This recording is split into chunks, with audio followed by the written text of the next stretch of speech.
Hi Virgo, welcome to Higher Source Tarot for a tarot reading for all Virgo, Sun, Moon, Rising, and Venus. Thanks to all of you for all the support. I send you love and much appreciation every single day. And today we're on location. I had to go out of town for a little bit to visit someone. So we're actually in a Marriott.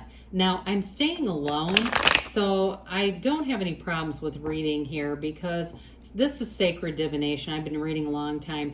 I would not do a reading if I had a chaotic situation like a hotel room full of people. It's just not my thing. I know there are people, other readers who might do it other ways, and that's up to them, but I like to be focused for the readings. And if you are new here, welcome to you. This is a unique situation. I post new readings every Friday, then again on Monday. So if a reading doesn't resonate, come back in a couple of days. You can watch a new reading. Fridays are a general reading. Mondays are something different every week, different style. So if you like tarot and you like the channel, I'd love to invite you to subscribe to Higher Source Tarot. All right, what advice do you have for Virgo, Sun, Moon, Rising, and Venus? What does Virgo need to know, please, for the best and highest good of all concerned with Virgo? Messages for Virgo, please. All right, so we'll start here with the tarot, and then we'll have the Angel Answers Oracle cards. You've got the Ace of Swords, the Four of Swords, the Ace of Wands, the Hanged Man, the Queen of Swords, the Nine of Cups, the Nine of Wands, and the Hermit. Well, I like your own energy being here. You've got two major arcana, especially having your own energy is significant. We've got Virgo here. We've definitely got quite a bit of air, Gemini, Libra, Aquarius. So if that's a person you're asking about, they're here. We've got water and fire here too. Well, there's definitely a change of heart going on here. So if you've had a difficulty with somebody, you've had a breakup here, there's a change of heart, there's wish fulfillment, and there's a yes, okay? There's somebody coming back with an apology here. Now, there may be, too, with this Ace of Swords, you've got communication showing up here. So aces we know are about initiation and beginning, but this one also brings in focus and direction.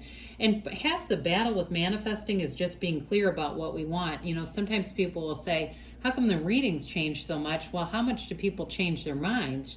It's like keeping up with the energy of this. The cards just bring in energy. They're really a reflection of what's inside of us, who we really are. So if you're changing quite a bit, again, that brings in a change in the cards, a change in your energy.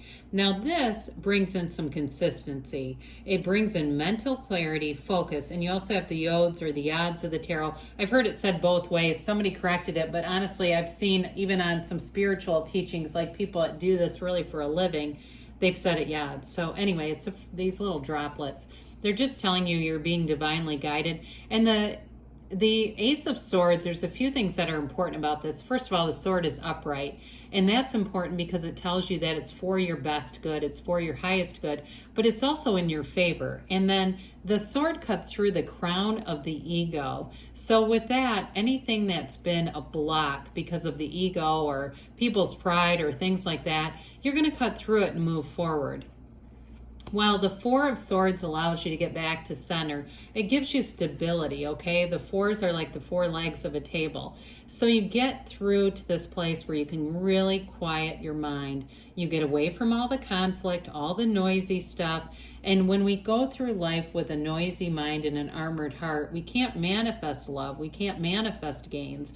But with this, again, you get back into alignment here. This is a card, too, with a window on the backdrop where we say, knock and the door will open. Ask and it is given. When your mind is quiet and you're in that meditative state, Neville Goddard talks about the state akin to sleep when you're almost drifting off. This is the time to do your ask. Ask and the universe will show you. So with the Ace of Wands here, I really very much like this. I mean, when I see this together, we've got a new beginning, okay, that brings in more. And we'll talk about the Hermit here in a minute, but the Hermetic teaching we know is know thyself. When you know yourself, you know the universe. So the Nine of Cups, of course, is a card of wish fulfillment, but that Ace of Wands, not only is it initiation and beginning, but it really is like wave your magic wand. Something magical happens when we have that Ace of Wands showing up. So with the Ace of Wands, I mentioned before, somebody here wants to come back around. There's definitely an apology happening here. And I feel like there's a change of heart, there's a change of focus. Whoever this was, they may have been in a place where they really needed time apart. Those of you that study things like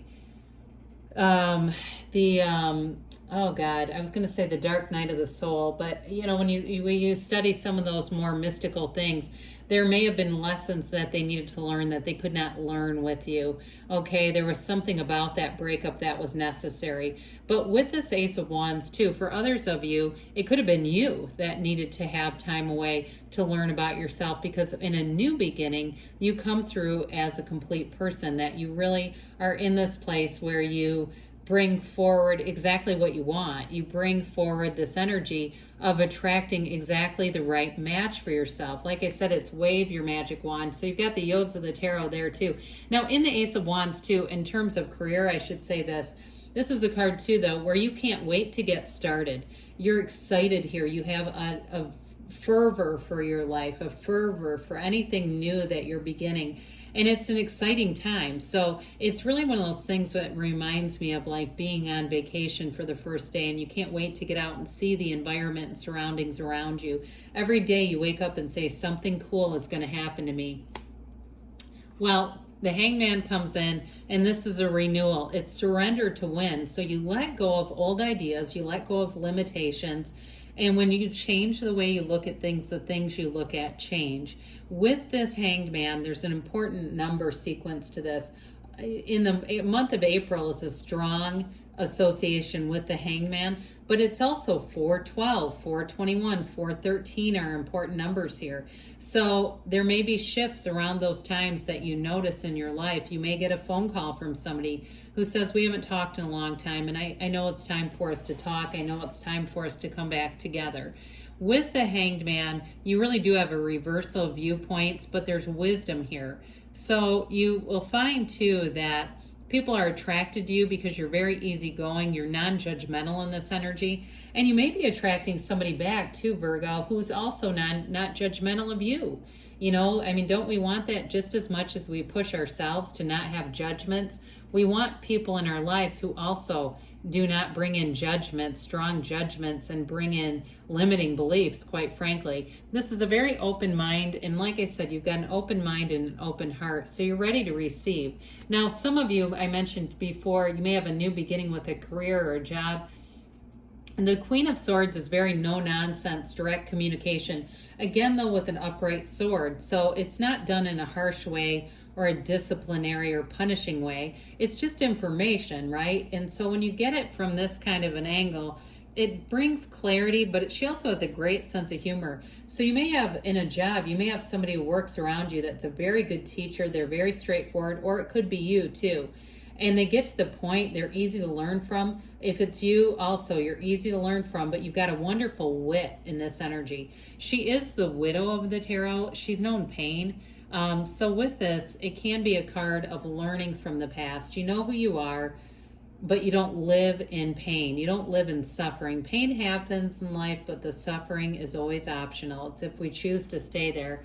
And why would we do that when we've got the Nine of Cups? This is a very high vibrational energy. He's proud of his achievements. So with the Ace of Wands, Queen of Swords, anything new that you start here is going to bring a real sense of achievement. Nines are about achievement and accomplishments. And with this, though, too, in a relationship, it's getting into that place where there's real love. There's something here that moves your heart, moves your soul. Somebody who thinks of you often. If it's a breakup, they haven't stopped thinking of you. And I feel like they have almost kind of a fantasy going. I almost see like Knight of Cups energy here, where they think about the reunion quite a bit. They think about the time that it comes back together.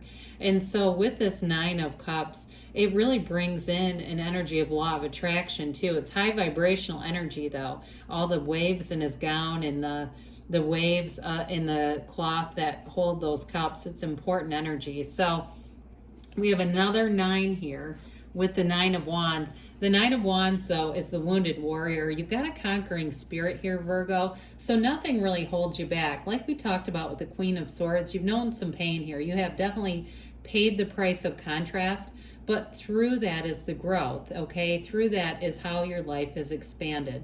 So you're not looking to revisit problems in this energy. You can see them for what they are. You can see those situations, those lessons, because the universe will keep sending the lesson in a different pair of pants until we learn it.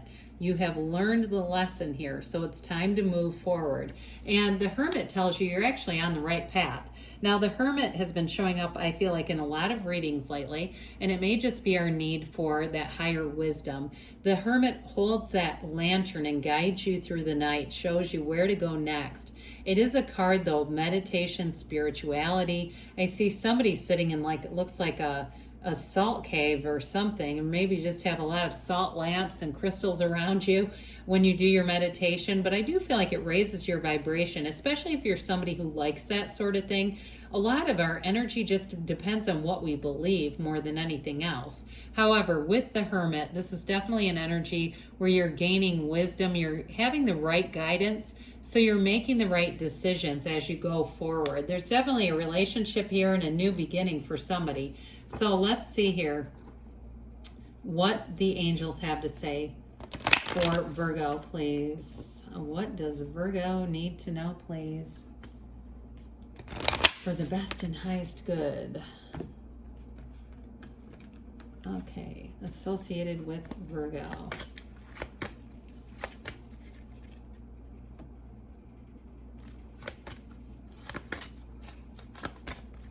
All right. You have here recovery, okay? And I like this with the Nine of Wands because it really is a mind, body, spirit. We take care of all, right? It's like 3 legs of a stool. Whoops, I don't know how I did that. Listen to your intuition. So that meditation is not for nothing. It brings an intuition, and that's your direction from the universe. Peaceful resolution. So I definitely see things moving forward. You've got perfect timing, Virgo, and you have a yes. Haven't seen this card in a while. It's that emphatic yes. You create your own reality so you can have, do, or be anything. Good things are on the way for you. I love you, and I'll be back again soon.